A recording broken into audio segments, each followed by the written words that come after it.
요한계시록 신학강좌 17번째 시간입니다. 지난 시간에 이어서 대접심판 세 번째 시간 갖도록 하겠습니다.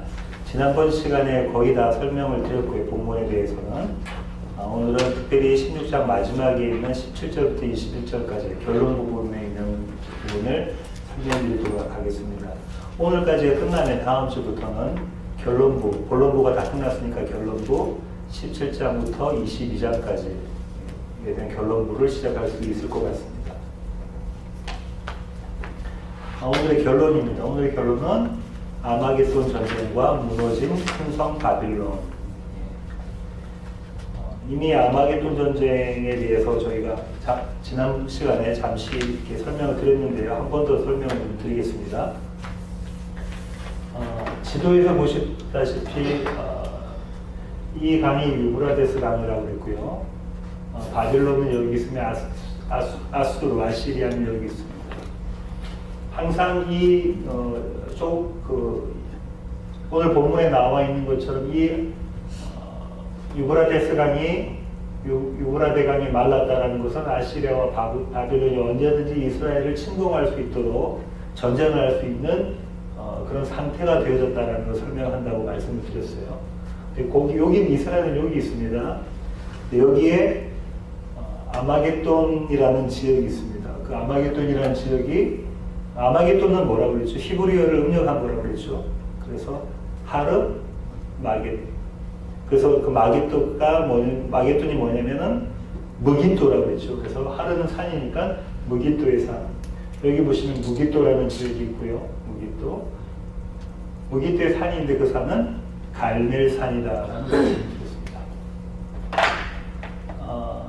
제가 한 계시록에 관련된 책들이 주석도 포함해서 한 15권 되는데 이번에 한 20권 정도 더 구입해서 한국에서 가져왔습니다. 그 중에 3분의 1 정도가 세대주의적인 입장에서 쓰여진 책들인데요. 세대주의자들은 이렇게 이야기합니다. 이 아마겟돈에서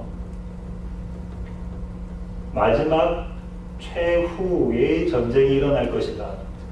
인류 최후의 대전쟁이 일어날 것이다. 물리적인 전쟁을 이야기합니다. 일어날 것이다. 이렇게 이야기를 하고 있습니다.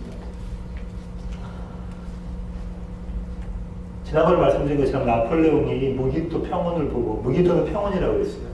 무기토 평원을 보고 싸움하기 참 좋은 곳이다라고 이야기할 정도로 싸움하기 좋은 그런 장소라고 말씀드렸습니다. 지난번 말씀드린 것처럼 옛날 전쟁은 지금처럼 이렇게 뭐 게릴라전 이런 것들이 아니라 평원에서 양쪽으로 진영을 갖추고 난 다음에 나와서 같이 싸우는 거예요. 장수들이 싸우거나 아니 병사들이 싸우거나 그런 지역. 그러니까 넓은 평원이 필요한데 그 평원이다 이렇게 말씀을 드렸었습니다. 세대주의자들은 이렇게 이야기하죠. 세대주의자들은 이렇게 합니다. 첫 번째로는 이 중국 여기 이쪽이 쭉 이렇게 나오면 이쪽 부분이 어디냐면 아랍권이겠죠. 아랍. 그 다음에 더 오른쪽으로 오면 중국이 됩니다. 중국과 아랍이 이렇게 쳐들어올 거고, 그 다음에 러시아와 유럽이 이렇게 쳐들어올 거고, 그 다음에 아프리카 요 밑으로 이렇게 쭉 가면 이쪽이 이집트하고 아프리카죠. 아프리카가 이렇게 쳐들어와서 여기 대륙의 전쟁이 일어날 것이다. 전 세계적인 전쟁이 이곳에서 일어날 것이다. 라고 이야기를 합니다. 그러면서 이제 세대주의가 나눠지는데요. 공의 세대주의자들은 7년 대역 환란을 이야기를 합니다.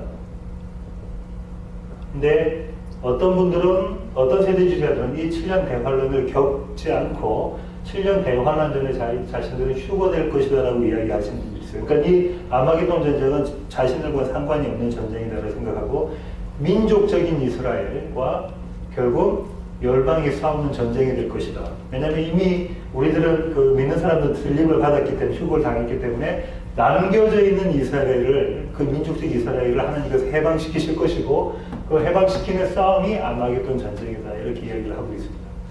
두 번째 부류의 사람들은 7년 대환란을 공히 우리도 다 같이 겪는다라고 얘기를 하죠. 겪고 난 다음 7년 대환란 후에 있을 천년왕국이 있다. 이렇게 얘기합니다.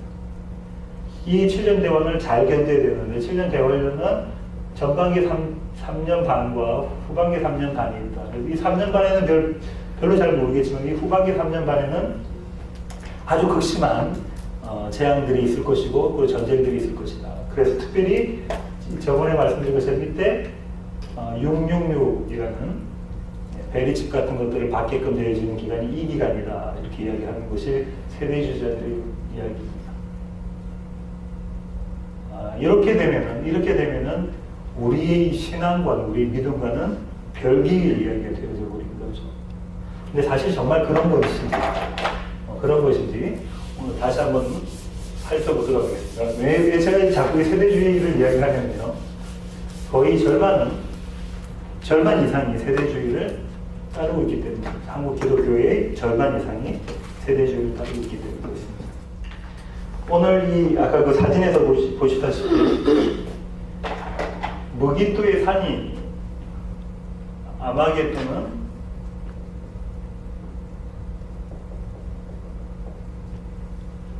무기토의 산이라고 했고요. 이 무기토의 산이 갈멜산이라고 했습니다. 성경에서 갈멜산이 나온 자리가 있죠, 그죠? 열왕기상 18장. 열왕기상 18장 16절로 40절인데요. 한번 찾아볼까요? 열왕기상 18장 16절부터인데 29절 한번 보겠습니다. 29절. 그들이 미친 듯이 떠들어 저녁 소리 들릴 때까지 이르러서나 아무 소리도 없고 응답하는 자나 돌아보는 자가 아무도 없더라. 자, 지금 이 갈멜산이에요. 갈멜산에서 전쟁을 하게 됩니다. 그죠? 어떤 전쟁을 하게 되냐면 바알과 아세라를 섬기는 제사장들과 여호와 하나님을 섬기는 엘리야와의 싸움이 생깁니다. 싸움은 무슨 뭘 목적으로 하냐면 누가 과연 하나님인가를 알기 위한 싸움이에요. 누가 과연 하나님인가. 그래서 바알과 아세라의 제사장들과 여호와의 제사장인 엘리야와의 싸움이 됩니다. 사실상은 신들의 전쟁인 거죠. 신들의 전쟁. 이 싸움에서 정말 신은 불을 내려서 자신들의 제사를 받아줄 것이다 이렇게 이야기를 하고 있죠. 그래서 이제 29절에서 보는 것처럼 바알과 아세라의 제사장들이 나중에는 미친 듯이 떠들어댑니다. 그리고 자기까지 하는데 응답이 없어요. 여기는 응답이 없어요. 그러자 이제 엘리야가 이제 그러면 이제 내 차례다. 내가 여호와 하나님께 제사를 드리고 오겠다 하고 나오는 게 이제 30절부터입니다. 엘리야가 모든 백성을 향하여 이르되 내게로 가까이 오라.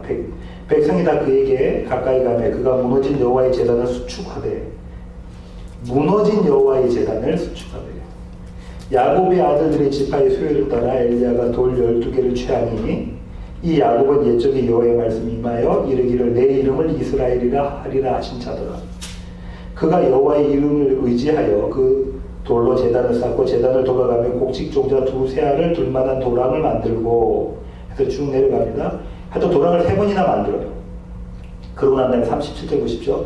여호와여 내게 응답하소서 이 백성에게 주 여호와는 하나님이신 것과 주는 그들의 마음을 되돌이키심을 알게 하옵소서 하매 38절 이에 여호와의 불이 내려서 번제물과 나무와 돌과 흙을 태우고 또 도랑의 물을 핥은지라. 39절 모든 백성이 보고 엎드려 말하되 여호와 그는 하나님이시로다. 누가 하나님인가가 판가름 났습니다. 하나님이시로다. 여호와 그는 하나님이시로다 하니 40절 엘리야가 그들에게 이르되 바알의 선지자를 잡되 그들 중 하나도 도망하지 못하게 하라 하매 곧 잡은지라. 엘리야가 그들을 기논 시내로 내려다가 거기서 죽이니라.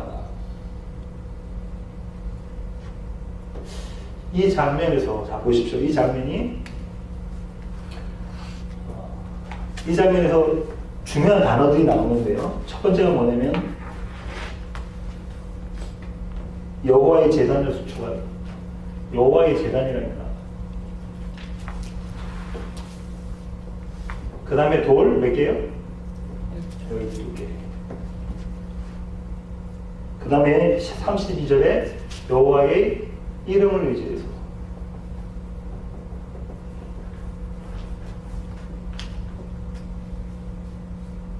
37절에 그들의 마음을 돌이키신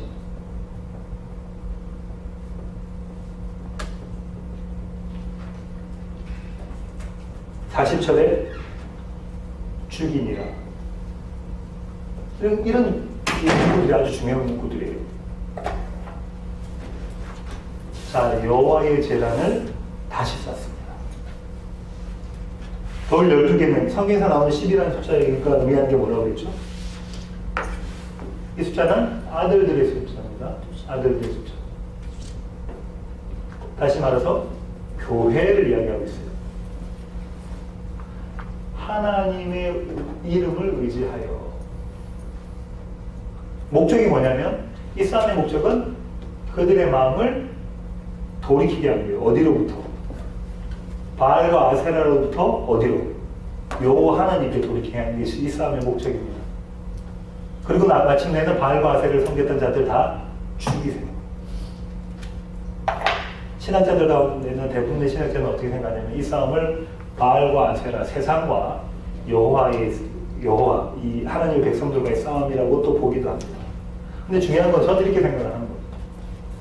이 싸움이 일어날 장소가 어디라고요? 갈멜산. 공이 이 자리에서 누구를 섬겼습니까? 여호와 하나님 섬기기 전에 바알과 아세라에게 제사 지내는 모습이 나왔죠. 그 똑같은 자리에서 누구를 제사 지내요? 여호와 하나님께 제사를 지내는 거예요. 똑같은 장소에서 제사를 지내는 것에 대한 의미가 있습니다. 무슨 의미냐면 바알과 아세라를 섬겼던 나, 그런데 잃었던 나를 여호와 하나님을 섬기는 자로 만들어 가시는 자리가 갈멜산이라는 거예요. 이 자리가 갈멜산이에요. 똑같은 자리. 그러니까는 물리적인 전쟁에 대한 이야기가 아니라 바알과 아세라를 섬겼던 자들, 그러니까 우상 대신에 하나님입니다. 그죠? 우상 대신에 하나님. 다른 말로 이 바알과 아세라를 섬기는 자들을 뭐라고 이야기하냐면 큰 성 바벨론. 큰 성 바벨론이라고 이야기해요. 큰 성 바벨론에 대해서 좀 더 생각을 해보면 성이라는 게 나왔잖아요. 인류 최초의 성이 무슨 성입니까? 여기? 인류 최초의 성? 여러분 아셔야 되는데 에녹 성이에요. 그죠? 기억나십니까? 누구의 아들입니까? 누가 누굴 죽였어요? 가인의 아들을 죽였어요. 가인의 아들이에요. 에녹성. 찾아보겠습니다. 창세기로 갑니다. 창세기 4장입니다.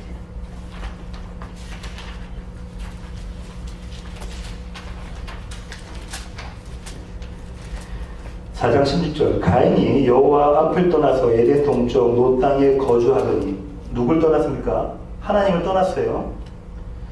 17절 아내와 동침하에 그가 임신하여 에녹을 낳은지라. 에녹을 낳았습니다. 가인이 뭘 쌓아요?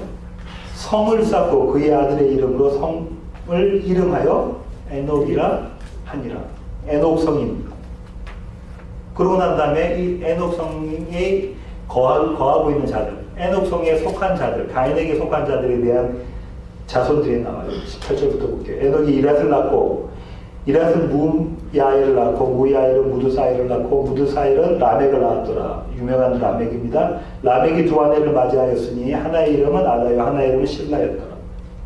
아다는 야발을 낳았으니 그는 장막에 거주하며 가축을 치는 자의 조상이 되었고 그의 아우의 이름은 유발이니 그는 수금과 퉁소를 잡는 모든 자의 조상이 되었으며 신라는 두발가인을 낳았으니 그는 구리와 쇠로 여러 가지 기구를 만드는 자요. 자, 누구누구에 대한 얘기가 나오냐면 에녹성에 거주하는 자들 중에서 야발, 유발, 두발가인.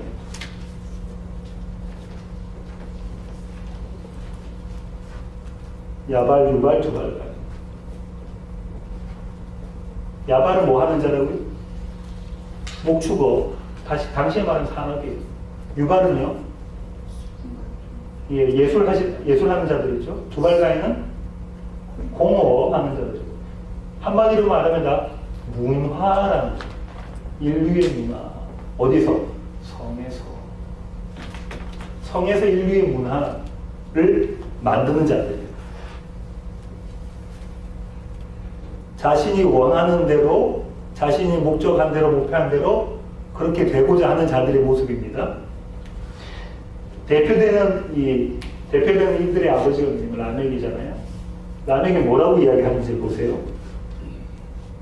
23절 라멕의 아내들에게 이르되 아다와 실라여 내 목소리를 들으라. 라멕의 아내들이여 내 말을 들으라. 나의 상처로 말미암아 내가 사람을 죽였고, 자기가 조금 상처받았으니까 어떻게 했어요? 사람을 죽였습니다. 나의 상함으로 말미암아 소년을 죽였도다. 살인이 이렇게 나요. 누구처럼? 가인처럼 그렇게 하고 있는 거예요. 이 세상은 그런 거라는 거예요. 나를 위해서 다른 사람을 죽이는 모습이라는 거예요. 그러면 24절 보세요. 가인을 위하여는 벌이 7배일진데 라멕을 위하여는 벌이 77배이로다. 가인을 위한 벌이 7배라는 얘기는 누가 했어요? 그런데 지금 라멕은 자신이 심판자가 되어서 이야기를 하고 있죠. 선언을 하고 있습니다. 거짓 말씀을 입에 담은 자예요. 이게 가인과 에녹, 이 라인의 모습이에요. 큰 성 바빌론, 성 이런 얘기가 나오면 이 에녹성을 생각하셔야 돼요. 반대편에 있던 사람들은, 가인과 반대편에 있던 사람들은 누구였습니까? 가인에게 맞아서 죽은 자? 아벨이에요. 아벨은 그리스도를 형상을 담고 있죠. 아벨이 죽으면서 잉태되어진 자가 누굽니까? 셋이에요. 셋의 계열은 어떤가? 그 다음 장을 볼까요? 25절 아담이 자기 아내와 동침하매 그가 아들을 낳아 그의 이름을 셋이라 하였으니 이는 하나님이 내게 가인이 죽인 아벨 대신에 다른 씨를 주셨다. 그죠? 예, 다른 씨를 주셨다 하면요, 셋도 아들을 낳고 그의 이름을 에노스라 하였으며 그때 사람들이 비로소 여호와의 이름을 불렀더라. 여호와의 이름을 불렀더라. 여호와께 속한 자의 모습.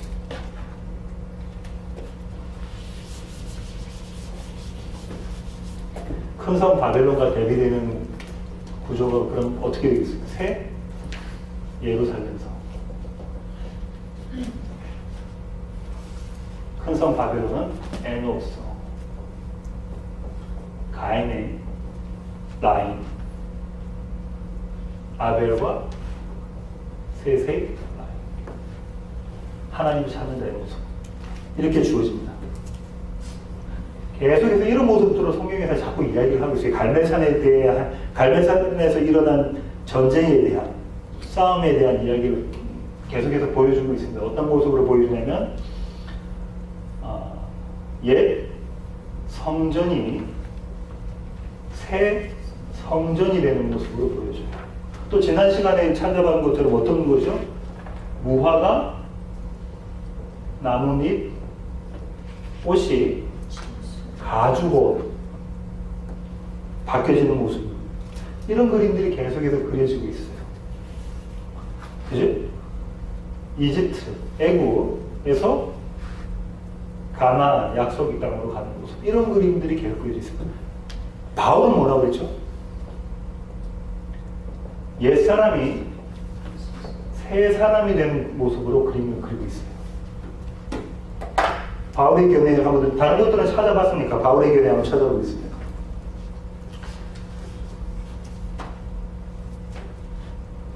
에베소서 4장, 에베소서 4장 22절로 24절 읽겠습니다. 너희는 유혹의 욕심을 따라 썩어져가는 구습을 따르는 옛사람을 벗어버리고, 어떤 사람요?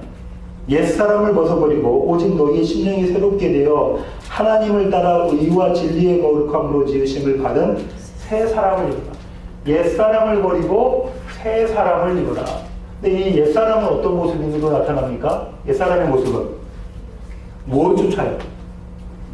유혹의 욕심을 쫓아요. 유혹 나오면 생각나는 사람들이 있죠. 누굽니까? 첫사람 아담이에요. 아담과 하와. 유혹의 욕심을 쫓아. 이 모습입니다. 그럼 옛사람은 어떤 모습? 유혹의 욕심을 쫓아가는 사람들의 모습이 옛사람이라는 거예요. 그죠? 근데 이 유혹의 욕심을 성경은 뭐라고 이야기하고 있냐면 이것을 죄다 이야기하고 있단 말이에요. 죄. 죄의 양상은 두 가지라고 했죠. 종전의 양면. 뭐하고 뭐가 죄의 양상이라고 했어요? 욕망과 두려움이 죄의 양상이에요. 죄는 이 두 가지예요.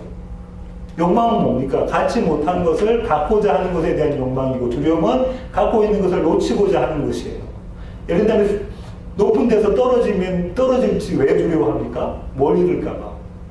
생명, 내가 지금 갖고 있는 생명을 잃을까봐 두려워하는 거죠. 부자는 왜 두렵습니까? 혹시나 물질을 잃어버릴까 두려운 거예요. 갖고 있는 것을 놓칠까봐 두려워하고, 욕망은 없는 것을 내가 갖고자 하는 거예요. 이 욕망으로 나타나는 모습이 첫사람 아담과 하와가 나타났죠. 뭘? 하나님이 갖고 계신 그건 내가 갖고 싶어요. 내가 하나님 되고 싶어요 하는 모습으로 나타났단 말이에요. 그런데 바울은 옛사람의 모습은 이렇다고 이야기를 하면서 새 사람에 대한 이야기를 또 그린 모습을 이야기해 줍니다. 새 사람은 어떤 사람이에요? 의와 진리의 거룩함으로 지으심을 받죠. 의와 진리의 거룩함. 성경에서 나오는 의는 누굽니까? 성경에서 나오는 진리는 누구죠? 누구를 통해서 거룩함을 입은 자? 예수 그리스도를 통해서 거룩함을 입은 자. 예수 그리스도로 옷 입은 새 사람이 되어라. 이렇게 얘기해요. 그러면서 22절과 23절 사이에 브릿지가 있죠. 그렇죠. 그 브릿지가 뭐냐면 23절인데 22절과 24절 사이에 브릿지가 있어요. 그게 오직 너희의 무엇이 심령이 새롭게 되어서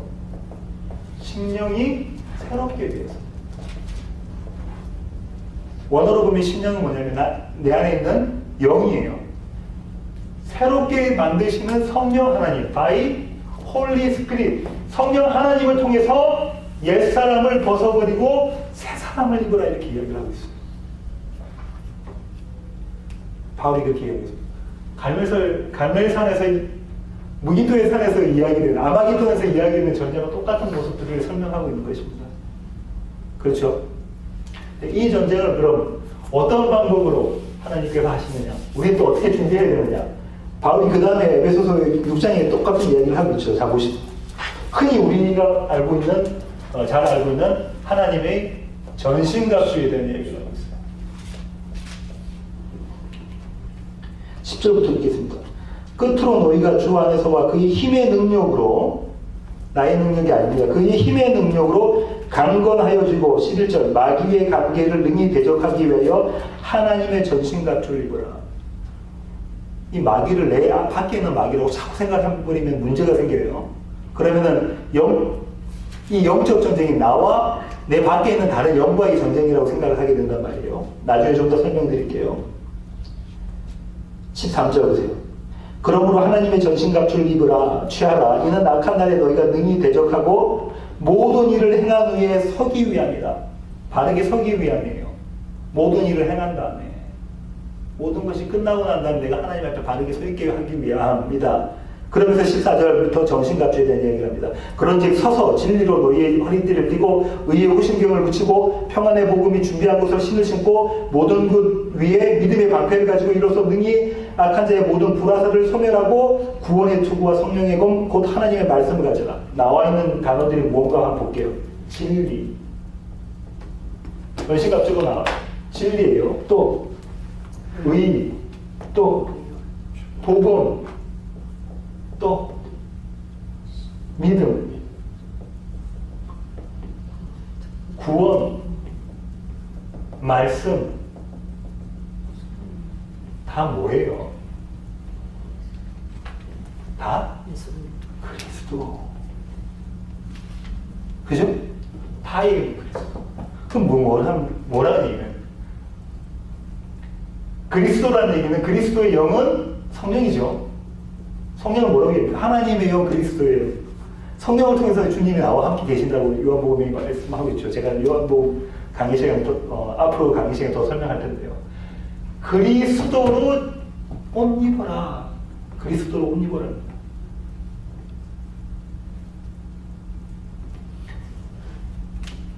다른 방법이 없다. 그리스도로 옷 입어라. 그것이 옛사람을 벗어버리고 새 사람을 입는 방법이다. 이렇게 이야기합니다.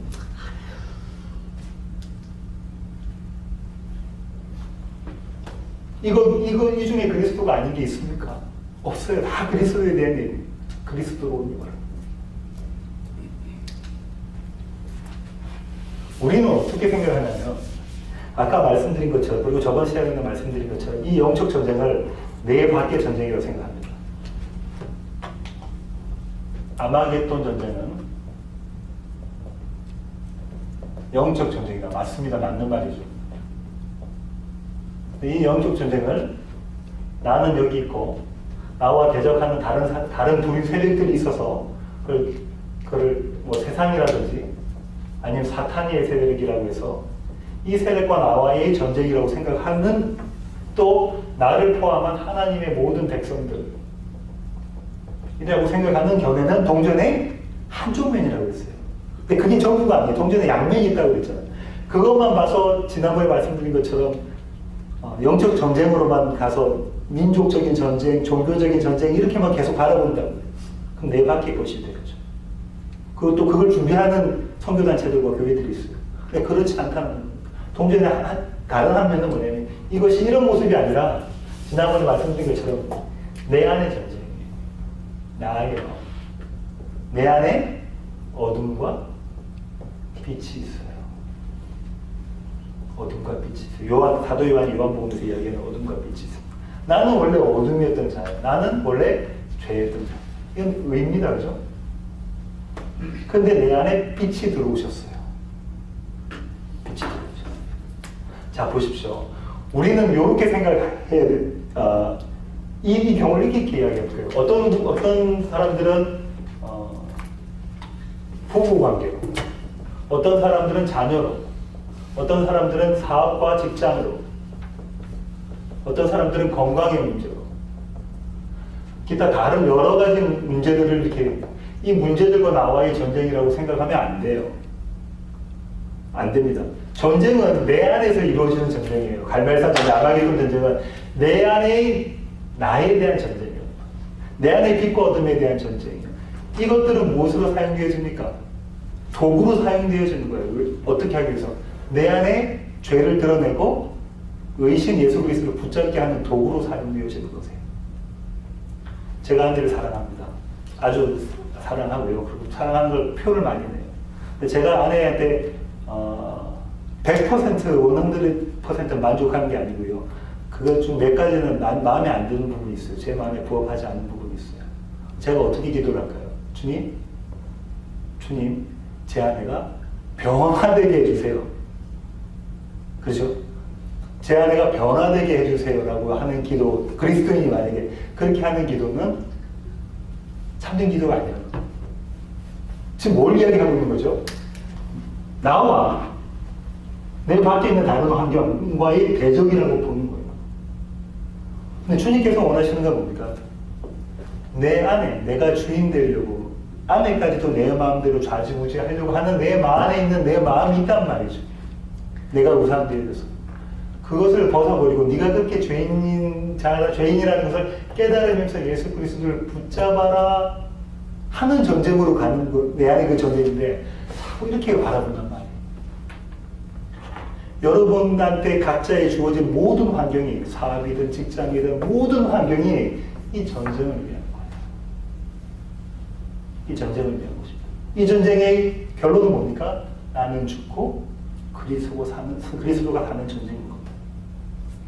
이 그림이 구약에 그대로 그려져 있습니다. 어떻게 그려져 있냐면 이스라엘과 이스라엘 주변 국가들이 있어요.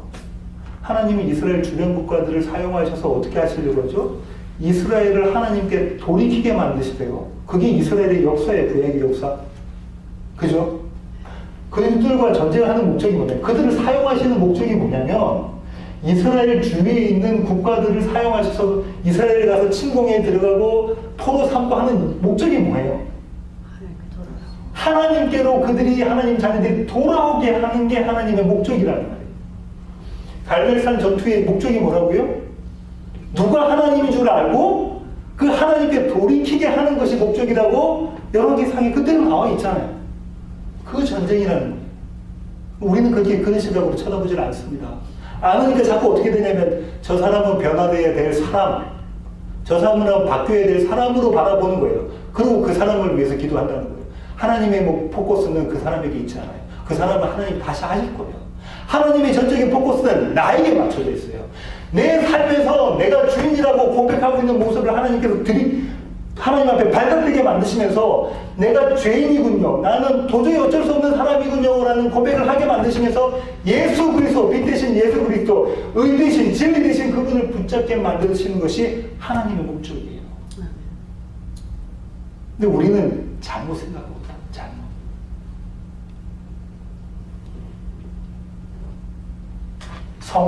여기서 제가 좀 더 말씀드릴게요. 기독교에서 성화를, 개혁주의에서는 성화를 어떻게 이야기를 하냐면, 내가 좀 더 나의 모습이 어제보다는 오늘이 달라지고, 오늘보다 내일이 달라지고, 가면 갈수록 달라질 것이라고 생각하는 것을 성화라고 해요. 내 모습이 달라지는 거. 여러분 어떻습니까? 달라지셨습니까? 5년 전보다 지금이 엄청 거룩하게 보이시나요? 한 10년, 20년 신앙생활 하면 아주 거룩해지나요? 저는 안 그래요. 여러분은 어떠실지 모르지만 저는 안 그래요. 저는 안 그래요. 성화라는 것은 뭐냐면 이런 게 아니에요. 하나님께서 창세전 언약이 있으셨잖아요. 하나님 스스로의 언약, 에베소서 1장에는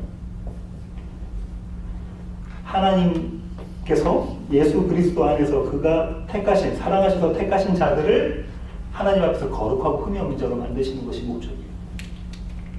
창세전 언약을 이루시기 위해서 하나님께서는 이 땅을 만드셨어요. 만드실 때 염두에 두시는 기준이 뭐죠? 종말이에요. 종말을 세상의 끝이라고 생각하시면 안 된다고 말씀드렸습니다. 종말은 뭐라? 완성이다예요, 완성. 그죠? 이 종말 끝에 완성에서, 자 보시고, 이 완성을 담고 있는 종말이 이 내 삶 가운데 한순간에 침투에 들어옵니다.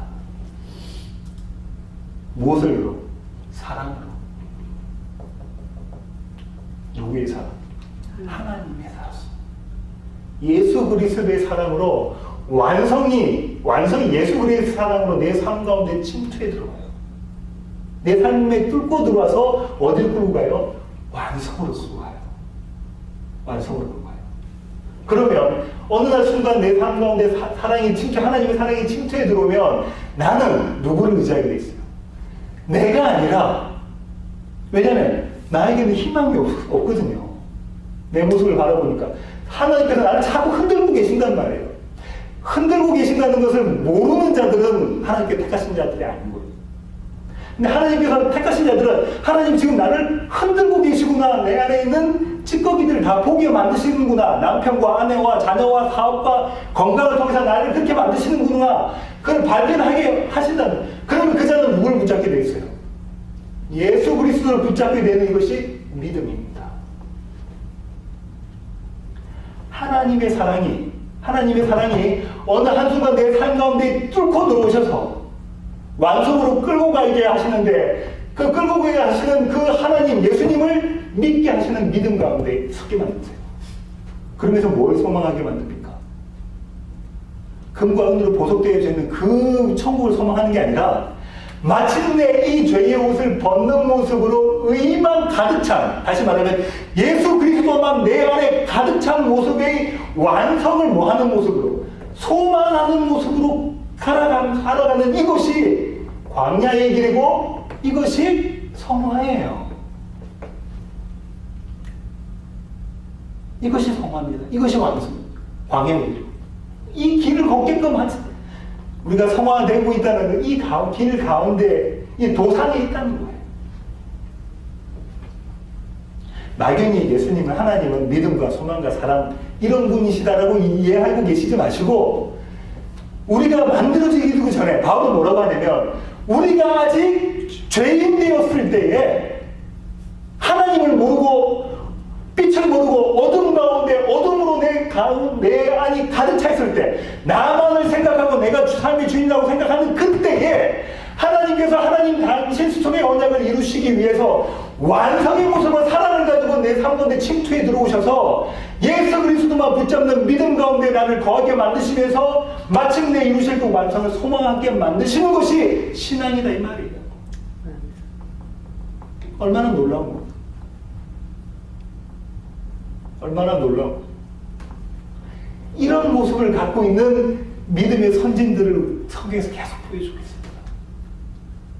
누가 그랬냐면 아브라함이 그랬어요. 구약은 복음의 그림자라고 그랬죠. 그러면 아브라함의 모습이 완벽한 모습이 아니에요. 그 사람 사람이었기 때문에 아브라함이 이 완성된 모습에서 누구를 바칩니까? 누구를? 자기 아들 이삭. 자기 아들 이삭은 그 누굴 바친 거예요? 나를 바친 거란 말이죠. 내가 죽고 예수 그리스도가 사는 나를 바침으로 주님이 사시는 모습. 나는 죽었습니다, 주님. 나는 이제 죽었습니다. 주님만이 사십니다 하는 모습. 출애굽기는 어떤 모습으로 보여줬죠? 이집트를 떠나서 이 광야를 통과해서 가나안 약속의 땅 완성으로 들어가는 1세대인 모세는 죽고 2세대인 여호수아가 들어가는 모습으로 여호수아가 나의 모습이구나. 여호수아가 예수의 모습이구나. 그러면서 신약에 와서는 복음의 실체신 예수 그리스도의 모습을 보여주셨죠. 오늘 제가 또 이야기하고 싶은 믿음의 선지자 스데반입니다. 스데반이 어떤 모습을 갖고 있었는지 한번 보겠습니다. 스데반입니다. 사도행전 7장 55절. 사도행전 7장 55절. 이 배경을 아시죠? 스데반이 복음을 선포합니다. 그러니까는 복음을 선포하니까 54절부터 볼게요. 이스라엘 백성, 유대 백성들이 이 말을 듣고 마음에 찔려 그를 향하여 이를 갈거늘. 원래는 어떻게 해야 되죠? 마음에 찔려서 하나님 앞에 자복하고 회개하고 돌아와야 되는데 이를 갈아요. 계시록에서 이 모습이 계속 나왔죠. 그들이 하나님께 불안해서 돌이키지 않더라 하고 세상의 모습이 그대로 나왔어요. 59절 보세요. 스데반이 성령 충만하여 하늘을 우러러 주목하여 하나님의 영광과 및 예수께서 하나님의 우편에 서신 것을 보고 구원은 하나님과 어린 양에 있다는 걸 보았죠. 뭘 봤어요? 스데반이 이 자리에 서 있으면서 뭘 본 거예요? 완성을 본 거예요. 하늘문이 쫙 열리면서 뭐가 보여요? 하나님과 어린 양이 쫙 보이는 거죠. 계시록에 나와 있는 것처럼 천상의 모습을 그대로 보면서 완성을 봤어요.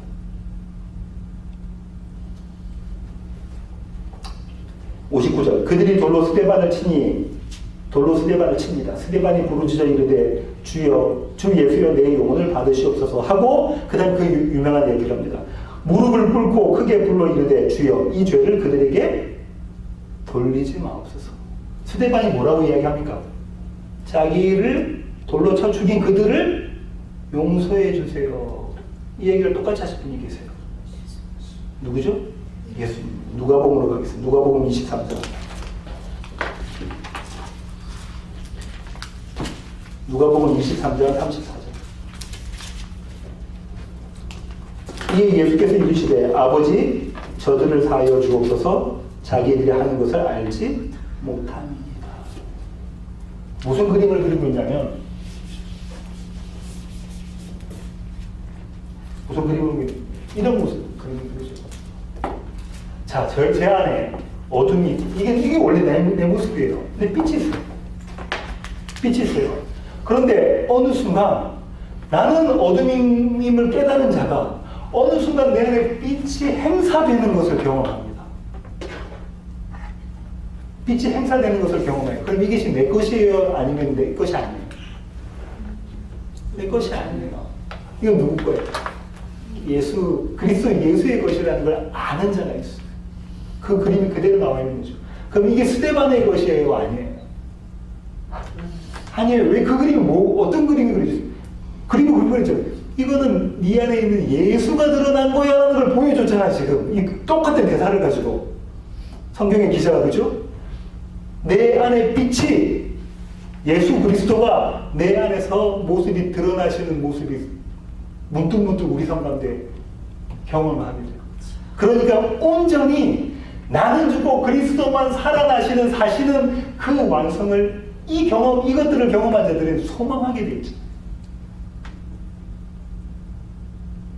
소망하게 되죠. 나는 죽고 예수가 살아야 됩니다. 우리 잘못 생각하면 내 삶이 바뀌어지는 것 같아요. 내가 막 바뀌어지는 것 같아요. 근데 제가 저를 보면 제가 안 바뀌어져요. 별것 아닌 거 가지고도 화를 내고 짜증을 내고 왜 그러냐면 제가 주님 내가 하고 싶은 대로 안 됐기 때문에 그래요. 세상은 그렇게 하라고 해요. 어둠은. 그게 하면 만족된대요. 만족을 위해서 그렇게 하는 거예요. 만족이라는 건 뭡니까? 내가 기대한 거, 내가 계획했던 거, 내가 의도한 것이 성취될 때 그때 나는 만족해요. 그죠? 그때 만족해요. 세상은 네가 만족해라라고 합니다. 그걸 상품화했어요. 그죠? CS는 뭐예요? 커스터머 세티스팩션, 고객 만족이 뭡니까? 당신이 원하는 것을 내가 만족시켜 주겠습니다라는 거죠. 신문의 광고 전부, 신문, 텔레비전의 광고, 미디어의 광고 전부 다는 뭐예요? 네가 주인 돼서 네가 하고 싶은 욕망 네가 채워요.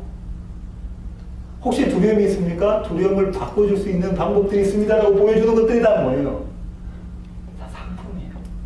그게 다 서비스고. 전제는 뭡니까? 네가 주인 되세요. 세상은 이래요. 우리는 그 세상 가운데 있어요. 세상 안에 있다. 근데 주님 뭐랍니까? 세상 가운데는 결코 만족함이 없겠네. 나의 하나님, 그분을 볼 때 나는 만족하겠네.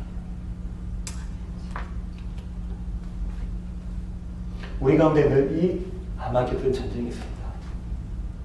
인류 역사상 마지막에 한순간에 일어날 그 전쟁이 아니에요. 우리와 별개에 있는 그 전쟁이 아니라는 거예요. 지금 내 안에서 일어나고 있는 전쟁. 내가 나의 만족, 그를 위해서 살아가는 내 안의 모습을 발각되어지고 여러분 삶 가운데 그것이 발각되어져야 됩니다. 그것을 인식하느냐 인식하지 못하느냐의 차이인 거예요. 그죠? 누구나 죄를 져요. 누구나 죄를 다 짓습니다. 근데 내가 죄인임을 인식하느냐라는 것은 차이가 있는 거죠. 그 차이가 뭐 때문에 생기냐면 내 안에 누가 계시는가. 내 안에 그리스도인이 있으면 죄가 뭔지, 의가 뭔지, 심판과 구원이 무엇인지를 깨닫게 하셔서 나에게 소망 없음을 차차히 경험하게 하시고, 그래서 나는 죽고 주님, 내 안에서 주님이 살아나셔야 됩니다. 스데반이 이야기한 것처럼 주님 살아나셔야 됩니다 라는 고백을 하게끔 합니다. 우리 요한복음에서 배웠습니다. 서로 사랑하라. 스데반은 이렇게 해서 서로 사랑하는 거예요. 어떤 모습으로? 나는 죽고 그리스도가 살아나시니 결단코 사랑할 수 없는 그 자들을 스데반이 사랑하는, 스데반이 사랑하는 모습이 아니에요. 그 하나님 주님이 영이에요.